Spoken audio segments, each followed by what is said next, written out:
सान्दुं अखा मानसि नागिर नागिर मेंबाय आं सान्दुंजोंबो सोमथाबजोब्बाय मा खालामबा मा जागोन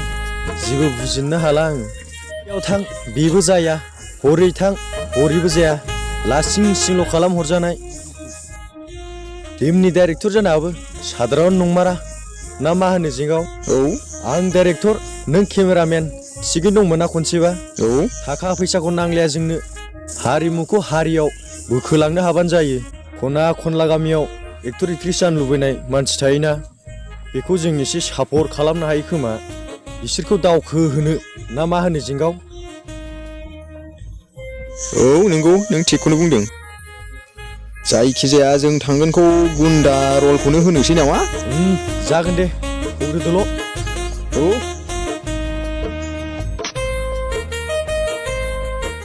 सान्दुंफ्राबो मासि गोसा जाखोब्रा नोंलै बेनोथ' हनै न'आबो मोनबायानोसै थौ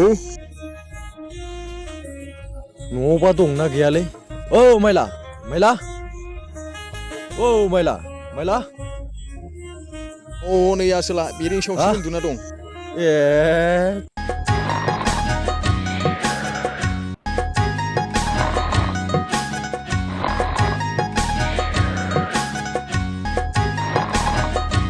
औ माइला माइला ए फुरा सियाफोनाव गंनै औ माइला माइला दालै माथो जेबो मिथिला फुरा बिसर खनायाव गंथाम गेम अभार रोंला जेबो माथो सिखाथारदाब्रा बेलाय है मार जायाखै नै माथो नोंसोरसो दे जिरायदो दे जागोन दे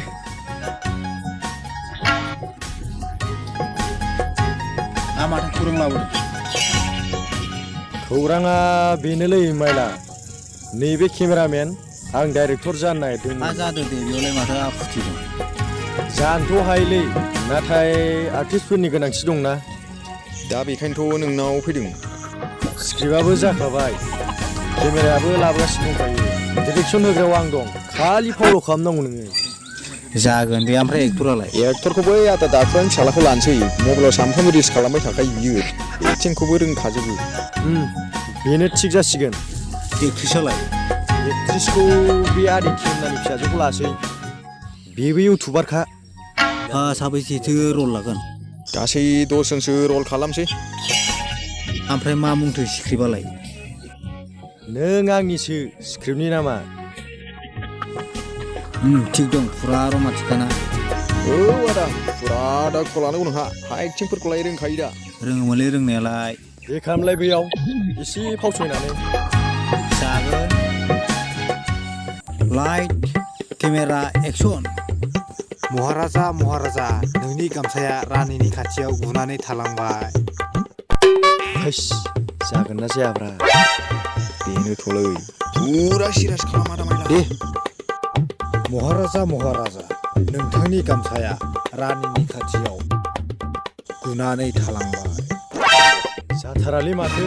जायखिजाया गोदानथ' दे सेलेक्ट खालामदो जादोंना दे जादों दे बरिया जादों आरोला रल शुटिं जादोंबा लिंहरसै दे दे शुटिं जाबा थाब लिंहरदो दे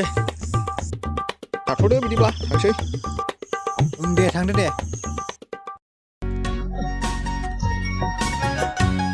जाथ्रालै माथो एक्टिंफ्रानो बिफायावबो लाजाया सिथायावबो लाजाया बुन्दायावबो लाजाया बहाय होबावनांगौ जाखो औ एसे नायग्रोनोसै सिगाङाव जाथाराबा दब दोनफिननांगौ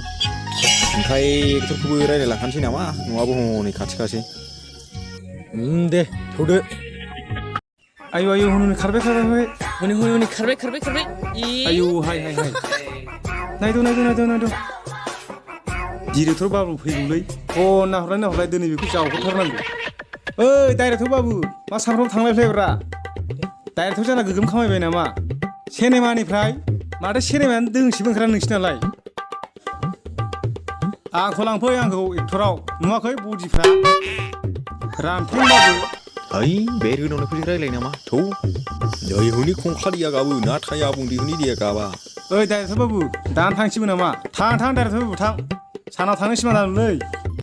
सानाव थाङा आबोथ' अखाफोराव सहैगोन ना थां डाइरेक्टर बाबु थां एबार आंसो सिनेमाखौ दिहुनसै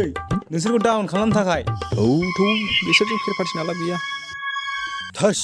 दसेयाव रागा फोजोंलायबायना आंखौ जेराव बखि जानायल' मानसिफोरजों लासिंसिंनो लाजिनोसो ओंखारलायलांबायलां कल डाउन रागाया मानसिखौ फोजोबस्राङो ओंखायनो रागा जोंनायखौ लाबोनो नाङा जिउआव नंगौ नोंनायाथ' थार बाथ्रा बियो औ खस्थ' खालामनांगौ अब्लासो मोनहै खस्थ'नि फिथाइखौ जिउआव जाय जिउआव खस्थ' खालामनो हाया आखाइ आथिं थाना खुरिया बैफोरबायदि मानसिया आनसाक्सेस लाइफआव माने जिउआव जेबो गैया जुनार महरनि जानाय आरो थानायल' समा जोंनि थाखाय गोनांथार उन्दैयाव खस्थ' खालामदो देनां बोराय बुरैब्ला आलो आलो जाहैदो बेबायदिसो नङा होमब्ला औ नै बेनोगोलै मानसिया हारसिं माथो मोसागासिनो दं बहा बोरो अ जानो हागौ नै नुवाखै नों बेखौनो सोरबा नुसनबायबा जाम्बा जाबाय दंफां सिंजों हारसिं मोसालाबायग्रा होननानै बुंसिगौमोनलाय जोंदि इउटुब फेसबुकनिफ्राय बेसेबां रां खामायदों आसोला दाखालिसो गसाइगाव बेंकनिफ्राय 1Lसो बख'ना लाबोदों आसोला फैसाखौ नंगौ नामा औ थौ होनबा खाथियाव थांना रायलायनोसै जोंहाबो एक्टर लाथारनांगौ बेखौनो जाया होनब्ला जायो थौ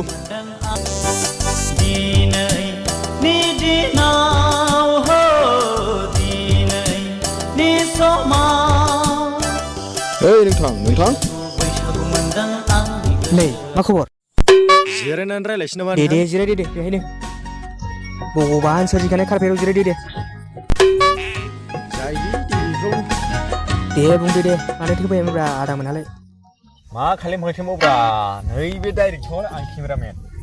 थारमाने खोथाया ओरैबायदि जों मोनसे सिनेमा दिहुननो नागिरदों नालाय नोंखौ हिर' नांगौ जादों हिर' आंनि साननाया दासो जाफुंसिगोन साला दे जागोन दे हा एक्टिंखौलाय रोंखायो दा रोङोमोनलै रोंनायालाय एसे नायलांसै नामा एसे देखायनायलाय बैसागु बोथोरा सफैलायबाय रंजानाय बोथोरा मोनफैलायबाय सेलेक्ट खालामगोन नामा डाइरेक्टर बाबु दे जासिगोन दे थेंकिउलै डाइरेक्टर बाबु ओमफ्राय स्क्रिप्टफ्रा जाखाजोब्बाय दा औ जाखाजोब्बाय स्क्रिप्टनि नामा नों आंनिसो थिगैनो दं थांसै होनब्ला दे होमबा थाथ'दो जागोन दे डाइरेक्टर आदामोन